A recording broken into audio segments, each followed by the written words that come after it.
నమస్తే welcome to rainbow media the colours of news.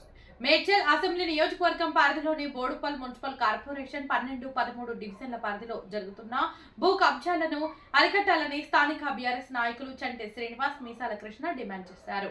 మంగళవారం ఆయా డివిజన్లలో అక్రమంగా నిర్మిస్తున్న కట్టడాలను పరిశీలించారు. ఈ సందర్భంగా వారు మాట్లాడుతూ ఈ ప్రాంతంలో ఉన్న ప్రభుత్వ స్థలాలను కాంగ్రెస్ పార్టీ నాయకులు కబ్జాలు చేసి పేదలకు తక్కువ ధర ఆశ చూపి అమ్ముకుంటున్నారని ఆరోపించారు. ఈ అంశంపై అధికారులకు ఫిర్యాదు చేసినప్పటికీ తూతూ మంత్రంగా తనిఖీలు చేసి వెళ్లిపోతున్నారని అన్నారు. కొంతమంది స్వార్థం కోసం చేస్తున్న ఈ కబ్జాల వల్ల విలువైన ప్రభుత్వ భూములు అన్యక్రాంతం కావడంతో పాటు పైసా కూడబెట్టి స్థలాన్ని కొన్న పేదలు ఇబ్బందులకు గురవుతున్నారని వారు ఆవేదన వ్యక్తం చేశారు. ఇప్పటికైనా అధికారులు స్పందించి ఈ కబ్జాలను ఆపాలని వారు కోరారు.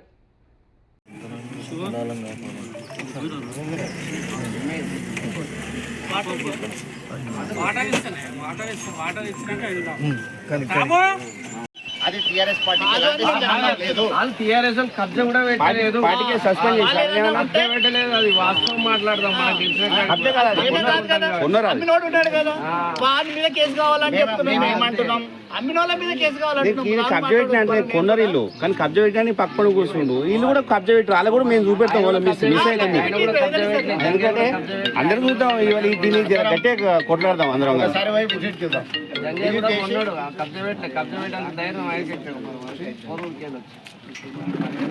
నిన్న జరిగింది వచ్చి ఇది అక్రమ నిర్మాణం కాకపోతే సక్రమమైన ఆఫీసర్లు చెప్పాలి. ఆఫీసర్లు వస్తే ఇట్లా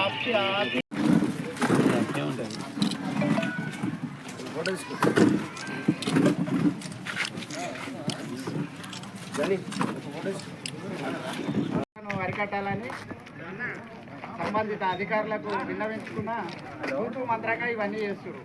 ఈ అక్రమాలు జరుగుతూనే ఉంటాయి.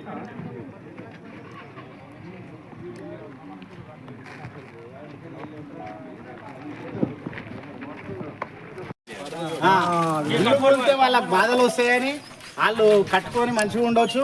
ఏదో మేము తీసినాం గేట్ కాడ ఇట్లా కూలగొట్టుకోవాలి. ఇది కూడా మంగళవారం ఇలా మంగళవారం మళ్ళా మంగళవారం లోపు ఈడ ఇల్లు అవుతుంది. ఈ ఫోటో తీసి పెట్టండి ఖచ్చితంగా. మళ్ళా మంగళవారం లోపు ఈ ఇల్లు తయారవుతుంది. పేద ప్రజలు అన్యాయం అవుతుంది. వాస్తవానికి కబ్జాలు జరిగి పేదోడు ఎవడని ఇల్లు కట్టుకుంటే వానికి అన్యాయం జరుగుతుంది.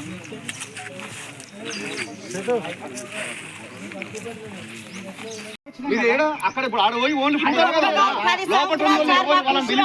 లీడర్ అమ్మిండా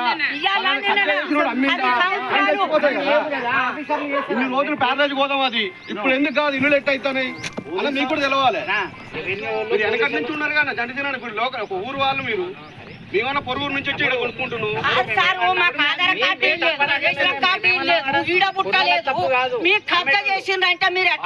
రాయమని చెప్తున్నారు. రాయమ ఇక్కడ ఉన్న వాళ్ళు మొత్తం 100 మంది ఎంతో